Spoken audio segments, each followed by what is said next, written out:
cellule Femmes de valeur a pour mission de garantir les intérêts de l'homme, de la famille, de la nation et de préserver ceux de la femme qui se reconnaît non seulement dans ses valeurs intrinsèques, mais surtout en la résurrection de Christ le Sauveur et en la renaissance avec le Saint-Esprit en puissance. Femme de valeur, la nation nous adore. Secourir la veuve et l'orphelin. Femme de valeur, l'Éternel nous appelle. Femme de valeur. Comment naître de nouveau tout en étant confiné? Les églises confinées, les serviteurs, les hommes de Dieu confinés. Comment naître de nouveau? Les attroupements interdits. Comment naître de nouveau tout en étant dans nos maisons? L'Éternel Dieu nous dit, naître d'eau, c'est immerger dans sa parole. Le baptême, en aspergeant la tête des enfants ou des grandes personnes aux catholiques, et le baptême par immersion, ne sont que des symboles. Ne sont que des symboles. Et ce n'est pas ce baptême qui sauve. Ce n'est pas ce symbole qui sauve. C'est le baptême de la repentance et de la renaissance. Le baptême de la repentance et de la renaissance.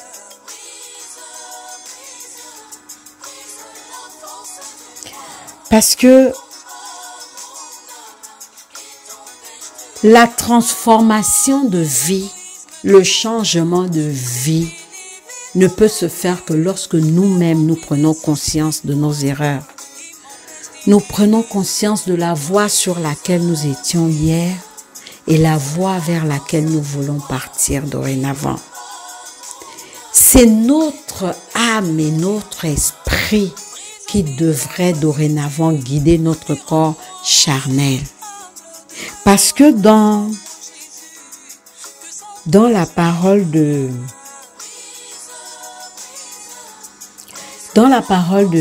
Jean 3, au niveau de la discussion de Jésus avec Nicodème, il dit que ce n'est pas par la chair, niveau charnel, que l'on peut naître, mais c'est plutôt en brisant la chair au-dedans de nous et en faisant relever l'esprit qui doit être en contact avec l'esprit de Dieu, qui doit communiquer à l'âme nos émotions, nos décisions, afin que le corps puisse être actionné. Mais si nous n'avons pas cette possibilité de renaître de nouveau aujourd'hui dans nos maisons, sachant que nous sommes éloignés par la grâce de Dieu de tout ce qui est tentation. Nous sommes éloignés des discothèques qui sont fermées, des bars qui sont fermés, des boîtes de nuit qui sont fermées, des motels qui sont fermés, des rencontres, des plages, des discussions. Parce que lorsque on veut naître de nouveau, on se met réellement à part. C'est ça la sanctification. C'est ça notre repentance. Le baptême d'abord de la repentance. Le baptême de la repentance qui nous dit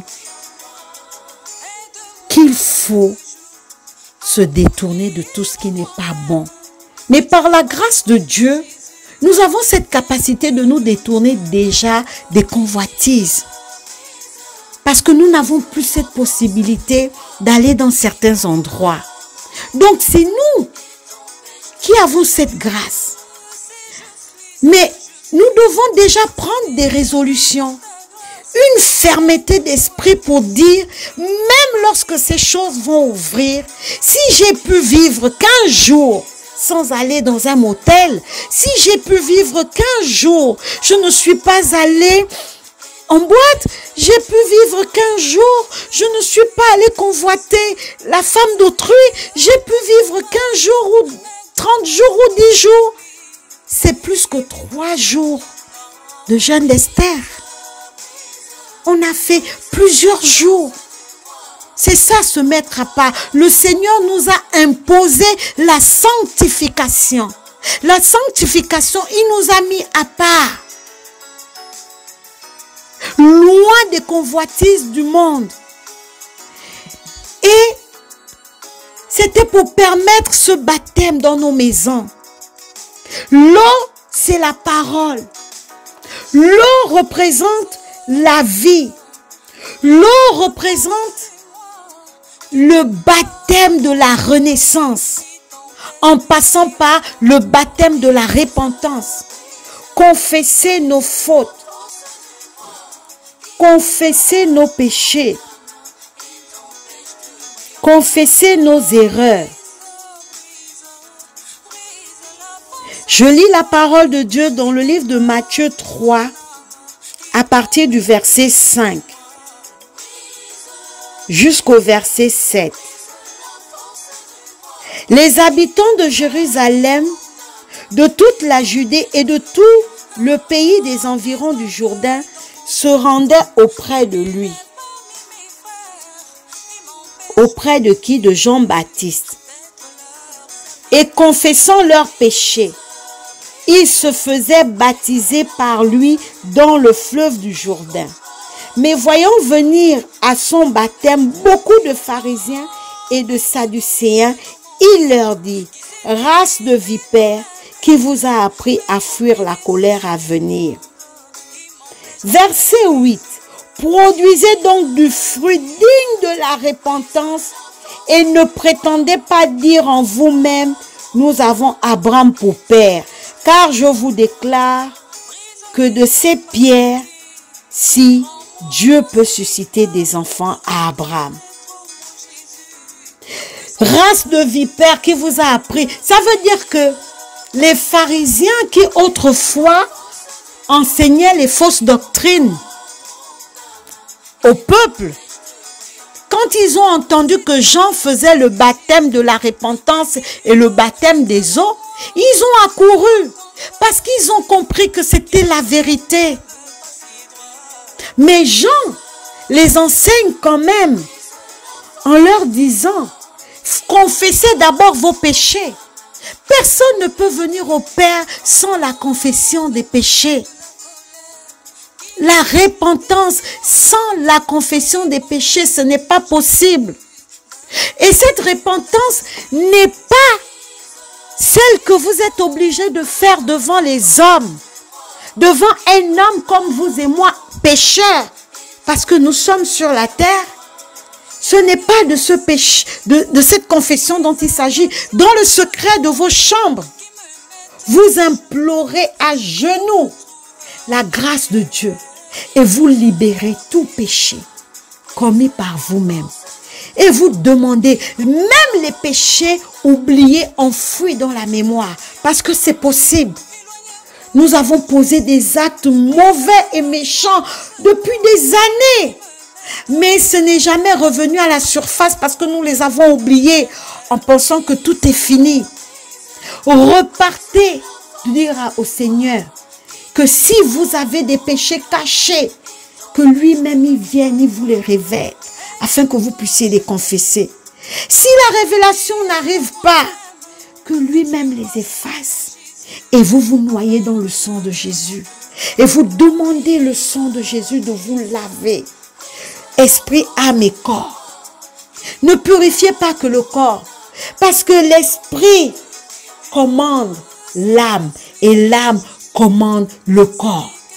Si votre esprit est embobiné dans les esprits des sirènes des eaux, dans les esprits de serpents et de séduction, l'esprit du mensonge, l'esprit de Jézabel, d'impudicité, si votre esprit est là-dedans, qu'est-ce qui va être communiqué à l'âme? notre esprit sera noyé également par les émotions et les sensations qui viennent des pensées de l'esprit, les pensées iniques. Nous avons tous des pensées iniques, des pensées du mal, de la méchanceté, de l'orgueil, de l'impudicité. Dès lors que ces pensées se réveillent en nous, nous allons avoir des émotions contraires à ce que Dieu désire pour notre corps. Et ce sont ces émotions qui vont contrôler notre corps. Mais si nous restons noyés dans la parole de Dieu, qui est l'eau de vie, cette eau qu'il a donnée à la Samaritaine, dans le livre de Jean, il a dit à la Samaritaine, dans le livre de Jean 4, il a dit à la Samaritaine, tu ne sais pas qui te demande de l'eau. Moi, je te donnerai une eau qui ne te fera plus jamais avoir soif. Une eau qui étanchera ta soif pour toujours. Une eau qui va restaurer ta vie d'impudicité. Parce qu'elle avait 5 maris qui n'étaient pas les siens. Une eau qui va changer nos vies. C'est cette eau qui est la parole et le Saint-Esprit de Dieu. Cette eau, lorsqu'on la boit, elle vient laver tout notre être. Mais demandons à Dieu de laver d'abord nos pensées. Parce que ce sont nos pensées qui nous emmènent à des mauvaises actions. La pensée négative actionne à l'âme une émotion négative et l'émotion négative actionne le corps des actions négatives. Mais la pensée positive qui vient de Dieu, je me lève le matin, je suis dans la parole de Dieu. Je suis noyé dans la parole de Dieu. Ces eaux vives inondent mon âme. Ces eaux vives inondent mon esprit. Je vais sous la douche. Je suis noyé dans la louange, l'adoration qui parle de la parole de Dieu, qui parle des promesses de Dieu. Je suis à la cuisine. Je suis noyé dans la louange, l'adoration qui fait ressortir la parole de Dieu. Je suis dans mon bureau. J'ai la parole de Dieu quelque part. Avant de commencer toute chose, je me noie dans la parole de Dieu. Avant de quitter ma maison, je me réveille des forces, des armes spirituelles. C'est la parole de Dieu, la parole de vérité, la ceinture aux reins, la ceinture aux reins. Pourquoi les reins? Parce que c'est dans les reins qu'il y a la puissance de la vie. C'est dans les reins qu'il y a la puissance de la vie. C'est dans les reins et c'est là où est la vérité, la cuirasse de justice, l'évangile, les chaussures pour aller annoncer l'évangile, la foi, bouclier de la foi. Toute cette parole, si je garde ces paroles au-dedans de moi, c'est une eau que je continue à boire. La foi vient de ce que l'on entend et ce que l'on entend vient de la parole de Dieu. Et à un moment donné, ma sanctification sera nette. Je n'aurai pas besoin de force. Je n'aurai pas besoin d'aller chercher un serviteur de Dieu. Femme de valeur, la nation nous adore. Secourir l'aveugle et l'orphelin. Femme de valeur, l'Éternel nous appelle. Les affligés. Femme dotée de multiples qualités, serviable, aimante et brave, cuisinière, ménagère, éducatrice, mère, épouse, tu es courageux.